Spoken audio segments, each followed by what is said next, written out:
Hello and welcome back to MCQ ज़्यादा। तो अगर चैनल पे पहली बार विजिट कर रहे हैं, चैनल को सब्सक्राइब कीजिए, वीडियो को लाइक कीजिए, शेयर कीजिए और चैनल को सब्सक्राइब करके बेल आइकन को ज़रूर प्रेस कीजिए ताकि आपको हमारी वीडियोस की नोटिफिकेशन सबसे पहले मिले। वीडियो को लाइक करने के साथ साथ दोस्तों का शेयर भी कीजिए। तो स्टूडेंट्स, आपको पता ही है कि हमने एक सीरीज़ स्टार्ट की है MCQ सीरीज़, जिसमें हम हर रोज़ आपके साथ MCQs डिस्कस करते हैं। तो जो हमारी अभी जो सीरीज़ चल रही है जो टॉपिक है दैट इज़ जनरल साइंस, जिस पे हमने ऑलरेडी बहुत सारी वीडियोस अपलोड किए हैं on various topics like respiratory system. आज हम पढ़ेंगे। उसके बाद उसके साथ साथ जो हमने पहले ही अपलोड किए थे, जिसमें हमने डिस्कस किया डाइजेस्टिव सिस्टम, ह्यूमन हार्ट और भी बहुत सारे ऐसे टॉपिक्स हैं जो हमने ऑलरेडी डिस्कस किए हैं। तो अगर आपने अभी तक वो नहीं देखे हैं तो प्लीज़ आप प्ले लिस्ट में जाके वो चेक कर सकते हैं। वो बहुत ही इंपॉर्टेंट है अगर आप JK SSB, JK PSC और अगर आप SSC CGL के लिए पढ़ रहे हैं तो वो MCQs बहुत ही इंपॉर्टेंट रहने वाले हैं। तो आज जो हमारा टॉपिक रहेगा that will be MCQs on respiratory system. तो चलिए स्टार्ट करते हैं, लेकिन 5 सेकेंड्स पर क्वेश्चन में वेट करूँगा। तब तक आप अपनी जगह पे आंसर लिखेंगे, फिर एट लास्ट आप हमें बताएंगे कि कमेंट सेक्शन में ज़रूर कि आपने कितने क्वेश्चंस राइट किए।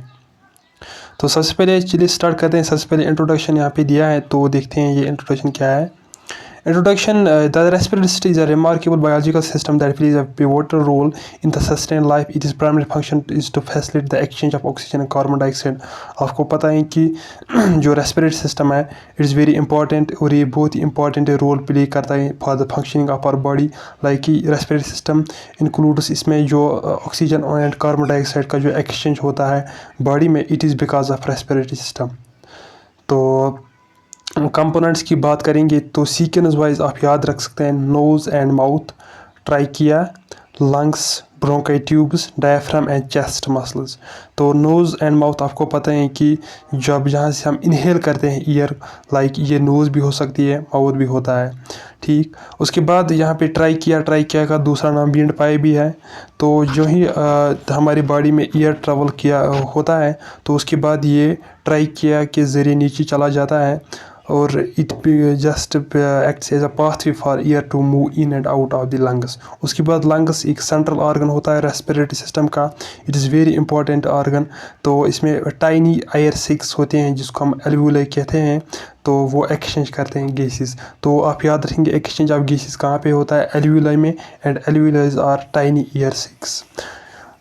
उसके बाद फोर्थ यहाँ पे ब्रोंकाई ट्यूब्स दिया है। तो ये ट्यूब्स आपको पता ही है कि ये कहाँ से होता है, फ्रॉम ट्राइकिया, और ये कैरी करते हैं क्या, deep into the carry year. ये ईयर को कैरी करते हैं कहाँ पे, into deep into the lungs में।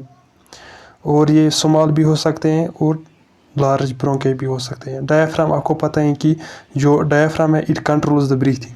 तो जब हम इनहेल करते हैं तो डायफ्राम जो होता है वो कंट्रैक्ट होता है और डाउनवर्ड की ओर चले जाता है, और जो एक्सपेंड होता है चेस्ट कैविटी, तो रिवर्स इसका जब हम एक्सहेल करते हैं। तो फंक्शनिंग ऑफ रेस्पिरेटरी सिस्टम यहाँ पे दिया है, क्या क्या gas exchange, filtering and humidifying air, sound production, regulation of blood pH। तो ब्लड का pH वो रेगुलेट करता है। आप मुझे कमेंट में बताइए कि what is the pH of blood. तो डायरेक्ट क्वेश्चन पे आते हैं। क्वेश्चन नंबर 1 डिस्कस करते हैं। Question is site of gases exchange in lungs is. कौन सी ऐसी साइट है लंग्स में जहाँ पे गैसेस एक्सचेंज होता है। आई होप आपको क्वेश्चन समझ आया होगा। तो ऑप्शन 4 दिए हैं, तो चलिए पढ़ते हैं ऑप्शन क्या दिया है। ऑप्शन पहला यहाँ पे दिया है, A tracheoles, B bronchioles, C pulmonary vein and D is alveoli। A, B, C and D। बताइए what will be the right answer for this question।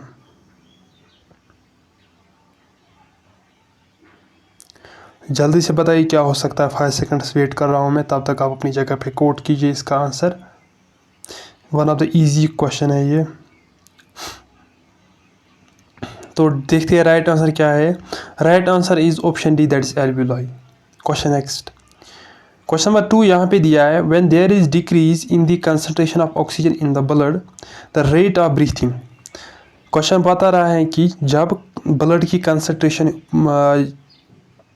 जब डिक्रीज होगी, किसकी कंसंट्रेशन, ब्लड की when there is decrease in the concentration of oxygen, जब blood में oxygen की concentration decrease हो जाए, कम हो जाए, तो उससे रेट ऑफ ब्रीथिंग पे क्या असर पड़ता है।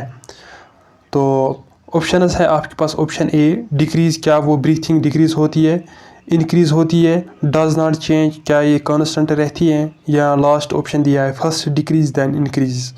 बताइए, जब concentration of oxygen in the blood decrease होती है तो रेट ऑफ रेस्पिरेशन पे क्या असर पड़ता है। जल्दी से कोड कीजिए, 5 सेकंड्स आपके पास। बहुत ही इंपॉर्टेंट क्वेश्चन है ये, सोच समझ के जवाब दीजिए इस क्वेश्चन का। तो देखते हैं राइट आंसर क्या है इसका। तो right answer will be option B, that is increase. Question number 3, carbon monoxide जिसको CO भी कहते हैं, poisoning effects mainly which are the following. जो CO कार्बन मोनोऑक्साइड की जो पॉइजनिंग होती है तो कौन सी एक्टिविटी पे ये ज़्यादा असर करता है, इफेक्ट करता है। ऑप्शन है आपके पास, option A digestive activity, option B is liver functioning, C is kidney functioning, and last option दिया है oxygen carrying capacity of blood. बताइए A, B, C या D।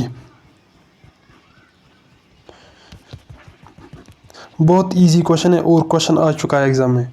तो right answer will be option D, that's oxygen carrying capacity of blood. याद रखेंगे। Question 4th question is, during respiration energy is produced in the form of. Respiration के दौरान जो energy produce होती है वो किसके फॉर्म में प्रोड्यूस होती है।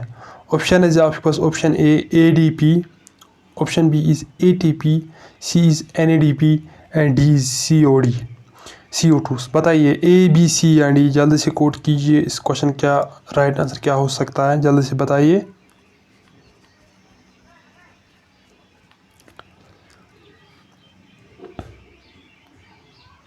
आई होप आपने अपनी जगह पे आंसर लिखा होगा। तो right answer will be option B, that is ATP, adenosine triphosphate. Question 5th question is, which part of the human body maintains the body temperature. Temperature आपको पता ही कि जो नॉर्मल रेंज ऑफ टेम्परेचर है in human body that is 37 degree Celsius. तो आपको बताना है कि बॉडी का कौन सा ऐसा पार्ट है जो बॉडी का जो टेम्परेचर है वो मेंटेन रखता है। ऑप्शन है आपके पास, option A is heart, option B is lungs, C is liver, and D is kidney. बताइए A, B, C या D। बहुत इंपॉर्टेंट क्वेश्चन है, 5 सेकेंड से आपके पास, आराम से कोट कीजिए इस क्वेश्चन का राइट आंसर। तो आई होप अपनी जगह पे आंसर लिखा होगा। तो right answer for this question will be option number B, that's lungs. तो लंग्स मेंटेन रखती है बॉडी की टेम्परेचर को। याद रखेंगे आप, हार्ट आपको पता है कि it deals with the pumping of blood and spreading of blood, जो भी ऑर्गन्स तक ब्लड पहुंचाया जाता है that is because of heart. Lungs आप पता है आपको इट मेंटेन्स द टेम्परेचर। और किडनीज जो होती हैं it helps in the filtration, जो वेस्ट्स होते हैं वो रिमूव करते हैं, it is because of kidney. तो याद रखेंगे किडनी, बाकी जो भी मैंने बताया हार्ट और lungs maintains the body temperature. Important question है, कभी कभार क्वेश्चन पूछ सकते हैं आपको। Question 6th question is, which of the following is not a component of the respiratory system. आपको बताना है कि 4 ऑप्शन दिए हैं, तो इनमें से कौन सा कंपोनेंट नहीं है रेस्पिरेटरी सिस्टम का, यानी कि हिस्सा नहीं है रेस्पिरेटरी सिस्टम का। तो जल्दी से बताइए, ऑप्शंस पढ़ते हैं। ऑप्शन ए दिया है लंग्स, ऑप्शन बी यहाँ पे दिया है, option B is heart, C is trachea, and D is bronchi. बताइए कौन सा इनमें से रेस्पिरेटरी सिस्टम का हिस्सा नहीं है। इजी क्वेश्चन है, तो आई होप अपनी जगह पे आंसर लिखा होगा। तो right answer for this question will be option B, that is heart, क्योंकि trachea, bronchi, lungs these are the parts of respiratory system. Question 7th यहाँ पे दिया है, क्वेश्चन है, which muscle plays a key role in the process of inhalation. जब हम air inhale करते हैं अपनी बॉडी में, जब एयर हम थ्रू नोज़ और माउथ इनहेल करते हैं, तो क्या बताना है आपको, कौन सा मसल इसमें एक बड़ा रोल प्ले करता है। ऑप्शन है आपके पास, option A diaphragm, option B is biceps, C is hamstring, and D is quadriceps. बताइए A, B, C या D। इन्हेलेशन के दौरान कौन सा मसल इंपॉर्टेंट रोल प्ले करता है? यही है क्वेश्चन, A, B, C या D। जल्दी से कोड कीजिए, 5 सेकंड से आपके पास आराम से देख के इस क्वेश्चन का आंसर कोड कीजिए अपनी जगह पे। तो आई होप अपनी जगह पे आंसर लिखा होगा। तो right answer will be option number A, that is diaphragm. जैसे कि हमने देखा कि ये एक्सपैंड कंट्रैक्ट होता है during inhale and exhale.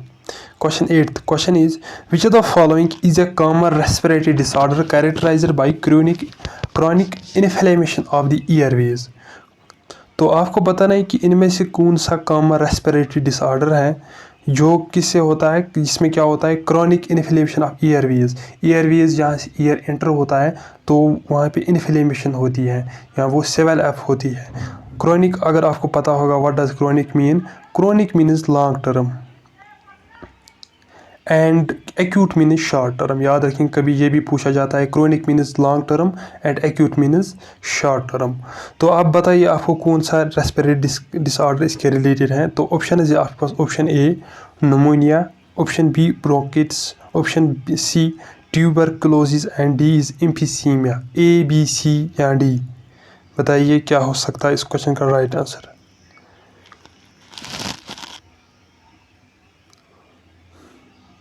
I hope अपनी जगह पे आंसर लिखा होगा। तो right answer will be option B, that is bronchitis. Question 9th question is, what is the term for the wind pipe which connects the larynx to the bronchi? आपको बताना है कि इनमें से एक खास एक टर्म हम यूज़ करते हैं किसके लिए, विंड पाइप के लिए। और विंड पाइप का काम क्या है, ये कनेक्ट करता है किसको, लैरिंक्स को ब्रोंकी के साथ। तो याद रखेंगे क्वेश्चन यहाँ पे बनता है, पॉइंट इंपॉर्टेंट पॉइंट यहाँ पे निकल के आता है कि विंड पाइप कनेक्ट करता है लैरिंक्स टू ब्रोंकी। अब आप बताइए कि एक टर्म जो विंड पाइप के जगह हम यूज़ करते हैं। ऑप्शन इज आपके पास oesophagus, option B is trachea, C is bronchiole and D is alveolus. A, B, C या D, बताइए क्या हो सकता है इस क्वेश्चन का राइट आंसर। आराम से देख के इस क्वेश्चन का राइट आंसर कीजिए। तो देखते हैं राइट आंसर क्या है इसका। Right answer is option B, that is trachea. Question 10th question है, which of the following is a respiratory disorder characterised by narrowing of airways and difficulty breathing?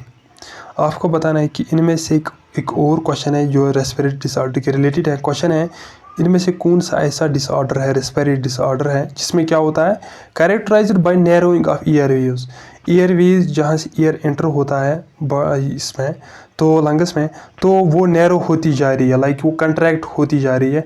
And difficulty in breathing, और breathing में भी बहुत difficulty होती है। वो कौन सा डिसऑर्डर इसमें आता है? ऑप्शन है आपके पास, option A asthma, option B is sinusitis, option C is allergies and D is rhinitis. बताइए A, B, C या D क्या हो सकता है इस क्वेश्चन का राइट आंसर। जल्दी से कोड कीजिए।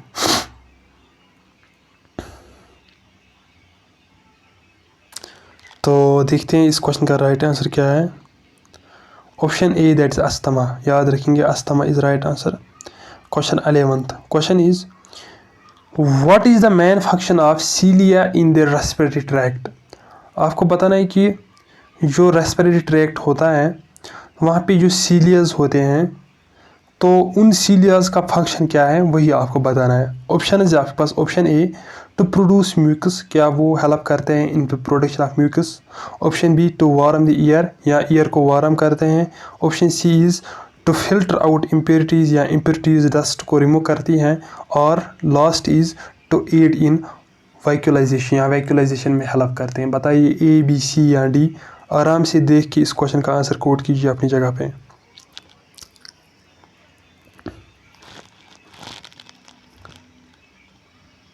तो right answer for this will be option number C, that is to filter out impurities.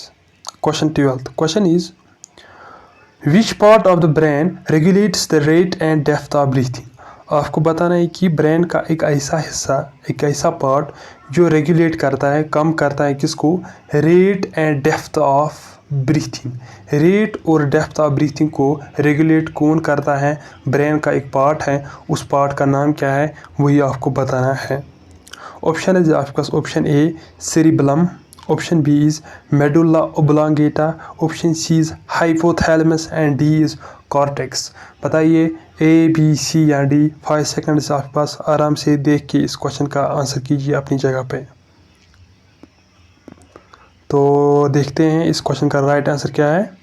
Right answer is medulla oblongata. याद रखेंगे मेडुला ओब्लांगेटा रेगुलेट करते हैं रेट और डेप्थ ऑफ ब्रीथिंग को। Question 13th question is which of the following is a smoking related respiratory disease characterized by damaged alveoli. आपको बताना है कि इनमें से एक स्मोकिंग रिलेटेड डिसऑर्डर होता है जिसमें क्या होता है, एल्वुलाइज डैमेज होते हैं। तो उस डिसऑर्डर को क्या कहा जाता है वही आपको बताना है। ऑप्शन है आपके पास option A bronchitis, option B is tuberculosis, option C is pneumonia and D is emphysema. Pneumonia का स्पेलिंग आप कभी कभार पूछा जाता है, उसका स्पेलिंग आप याद रखेंगे।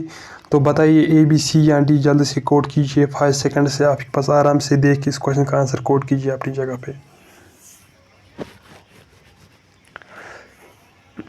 तो आई होप अपनी जगह पे आंसर लिखा होगा। तो right answer will be option D, that is emphysema. Question next, during exercise what increase to meet the body's demand for oxygen. आपको बताना है कि अगर जब हम एक्सरसाइज करते हैं तो एक चीज़ इंक्रीज होता है, तो वो कौन सा होता है, to meet the body's demand for oxygen. तो बॉडी की डिमांड के लिए ऑक्सीजन, बॉडी की जो हमें ऑक्सीजन मांगती है उस टाइम, तो वो किससे होती है, ड्यूरिंग एक्सरसाइज। तो क्या चीज़ इंक्रीज होता है वही आपको बताना है। Heart rate, blood pressure, body temperature and digestion. A B C या डी, जल्दी से बताइए क्या हो सकता है इस क्वेश्चन का राइट आंसर। तो देखते हैं इस क्वेश्चन का राइट आंसर क्या है। Right answer is option A, that is heart rate. क्योंकि जब हम कोई जब हम दौड़ते हैं तो उस टाइम भी हमारी जो हार्ट रेट है वो बहुत इंक्रीज़ होती है। या जब हमें कोई ख़तरा हो जाए, किसी चीज़ से हम डर जाएं, तो उस टाइम भी हमारी जो हार्ट रेट है वो क्या होती है, इंक्रीज़।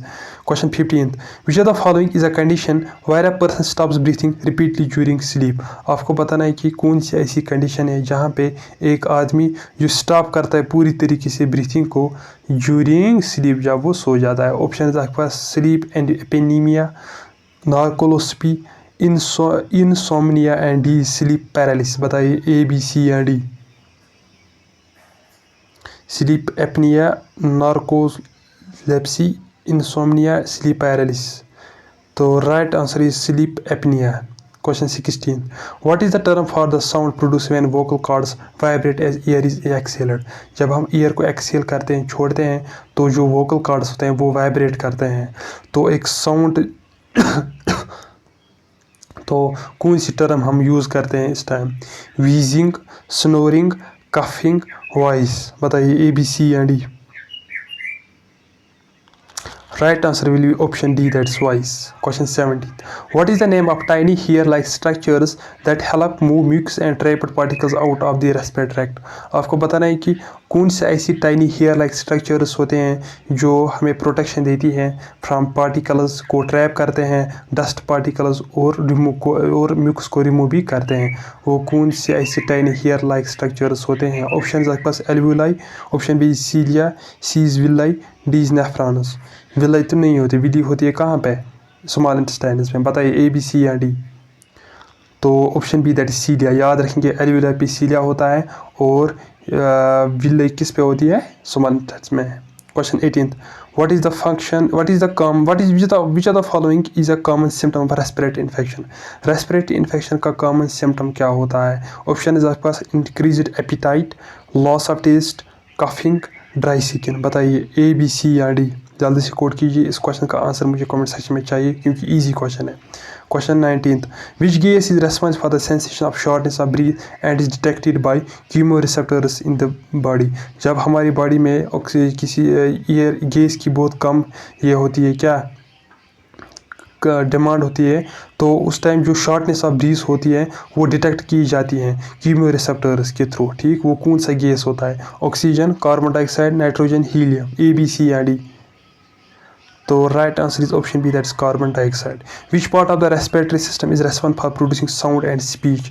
साउंड एंड स्पीच को प्रोड्यूस करने में कौन सा ऐसा पार्ट फंक्शन रेस्पॉन्सिबल है? तो option is A larynx, pharynx, epiglottis, trachea. इसका आंसर मुझे कमेंट सेक्शन में ज़रूर बताएंगे आप।